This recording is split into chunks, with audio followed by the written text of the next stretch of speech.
Neno la kuosha miguu ambapo ukisoma Yohana 13 mlango ule wa 14 mstari wa 15 kuna maneno ya Yesu mwenyewe pale. Yesu aosha miguu ya wanafunzi wake, na kuna neno pale linasema, basi ikiwa mimi niliye Bwana na mwalimu nimewatawadha miguu, imewapasa vivyo hivyo, imewapasa vivyo kutawadhana miguu ninyi kwa ninyi, kwa kuwa nimewapa kielelezo, ili kama mimi nilivyowatendea nanyi mtende vivyo. Amini amini nawaambia ninyi, mtumwa si mkuu kuliko bwana wake, wala mtume si mkuu kuliko yeye aliyempeleka. Mkiyajua hayo, heri ninyi mkiyatenda. Sasa hapa, ndugu yangu uliouliza swali hili, kutawadhana miguu ninyi kwa ninyi, kwa nini siku hizi haifanyiki? Na huyu ndugu yangu Charles wa Makabe, huyu ndiye aliyeuliza hili swali. Kanisa la kwanza lilionekana kuwa lilifuata mfano wa Yesu na walitii onyo lake kama lilivyokuwa kwa kutawadhana miguu wao kwa wao kwa unyenyekevu katika upendo. Kwa mfano, ukisoma katika Timotheo wa kwanza mlango ule wa 5 mstari wa 10, Paulo anasema wajane wasisaidiwe na kanisa kama wakishindwa kufuata vigezo vilivyowekwa. Kwa hiyo moja ya vigezo hivyo ilikuwa ikiwa amewaosha watakatifu miguu. Na sasa pale ukiona hili ni jambo ambalo limewekwa na Bwana Yesu mwenyewe, swala la kutawadhana miguu, kwa nini siku hizi halifanyiki? Kwa hiyo sasa ninachosema ni kwamba Bwana wetu Yesu Kristo alisema kwamba ikiwa mimi ninafanya hivyo, inabidi na ninyi kufanya. Sasa swala hili Bwana wetu Yesu Kristo anasema kwamba ikiwa mimi ninafanya, basi na ninyi mufanye. Kwa hiyo hapo swala ni kufanya, sio kusema kwamba kuna sheria au kuna jambo fulani. Swala ni kufanya. Nafikiri hapo tumeelewana, kwa sababu kama Bwana wetu Yesu Kristo alieleza na yeye anasema mfanye, nini kinachozuia kufanya? Sasa tuende kwenye swali lingine, kushiriki chakula cha Bwana. Swali, unashiriki vipi chakula cha Bwana huna ndoa? Sasa au hujatubu makosa yako, au huna uhusiano na Mungu, au huna uhusiano na Bwana Yesu ambaye anaandaa sakramenti hiyo ya meza ya Bwana? Hapana. Hakuna mtu anayestahili kwa matendo yake mema. Hakuna mtu anayestahili kwa matendo yake mema. Meza ya Bwana ni kwa ajili ya wote waliotubu dhambi zao. Unanisikia uliyeuliza swali? Meza ya Bwana ni kwa wote waliotubu dhambi zao, waliompokea Yesu Kristo na kuishi kwa kumtegemea yeye badala ya nguvu zao wenyewe. Kwa hiyo kuna kujichunguza hapa. Wewe unayeshiriki, wewe unaingia katika meza ya Bwana, kuna kujichunguza. Tubu dhambi zako, ungama makosa yako kwa Mungu kabla ya kushiriki. Uiamini dhabihu ya Yesu Kristo. Kumbuka kuwa damu yake ilitosha kukusafisha. 3, acha kujitegemea kustahili kunakotokana na neema ya Kristo, wala si utakatifu wako au ukamilifu wako. Ukisoma ile Korinto wa kwanza mlango ule wa 11, wote unakuonyesha pale jinsi ambavyo unatakiwa ujiandae kabla kuingia katika sakramenti ya meza ya Bwana. Huu ni utaratibu. Meza ya Bwana ni utaratibu, ni ibada ile. Mwamini kama ilivyokuwa kwa Mtume Paulo, ameitwa kufuata mfano wa Kristo na kuwa mtu wa kufanana na Kristo. Na hata ukisoma ile Rumi 13:14 tufuatane, wewe utakuwa unasoma, au ile Galatia 3:27. Kufanana na Kristo ndio nini? Kumpenda Mungu na kuwapenda watu wengine.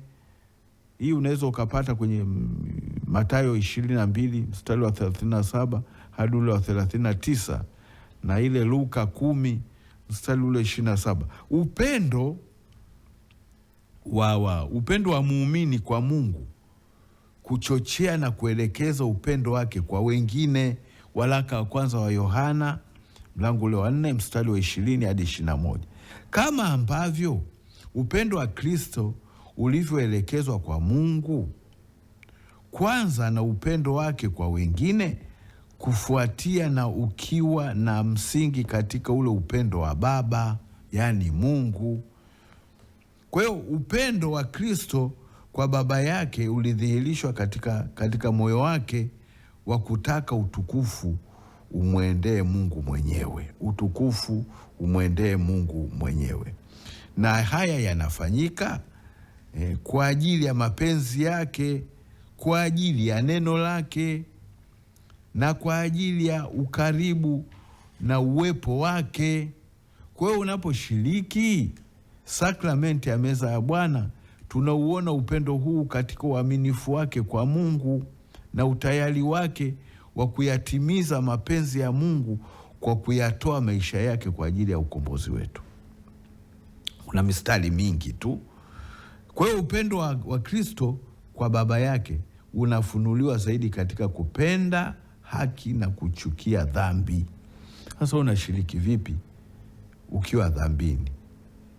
Upendo wa Kristo kwa wanadamu ulionekana katika huruma zake, wema, matendo mema, upole, msamaha, uvumilivu, rehema.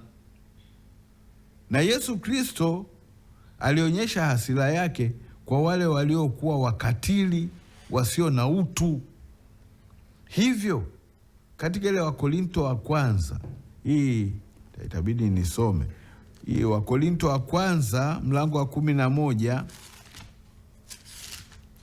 Wakorinto wa kwanza mlango wa 11 mstari wa 27.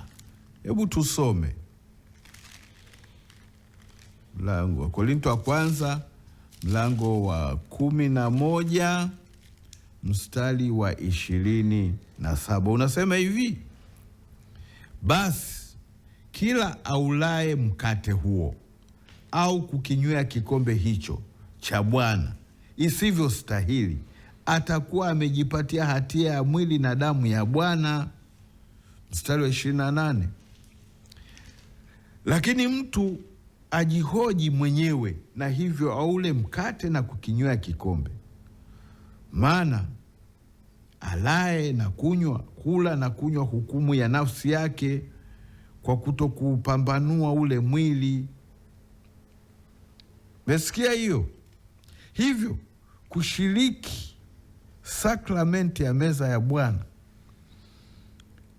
sio kujiongezea hukumu, kwa sababu kabla hujaingia unatakiwa Bwana wetu Yesu Kristo awe amekusamehe makosa yako. Kwa hiyo kushiriki kwenye meza ya Bwana pasipo kujali ubinafsi na roho ya kutokumcha Mungu, bila kuwa na nia au shauku ya kuziacha dhambi zinazojulikana na kulipokea agano la neema yake, wale wanaoshiriki kwa jinsi kama hii isivyostahili wanatenda dhambi mbaya sana dhidi ya Bwana. wanatenda dhambi mbaya sana dhidi ya Bwana. Kwa hiyo, kwa hayo niliyoyajibu hapo kuhusu kushiriki sakramenti ya meza ya Bwana pasipo kustahili ni kuleta hatari kujiongezea hukumu kabisa. Haya, wengine hawashiriki kabisa damu, nashiriki mkate tu. Haya, najibu. Madhehebu yote ya Kikristo yanayomwamini Yesu na kutambua thamani ya damu yake, lakini kutokushiriki kwa baadhi ya ibada za jina la damu au matumizi ya divai kwenye meza ya Bwana hutokana na tafsiri tofauti za maandiko, mila za kitume na mfumo wa ibada. Kuna sababu za kitheolojia na ibada. Kwanza, tafsiri ya chakula cha Bwana. Baadhi hutumia mkate na divai kama ishara tu na si kubadilika kuwa damu halisi. Baadaye kama nafasi itakuwepo, Musa ataweza kukazia hapo. Pili, misingi ya kitamaduni ya dini.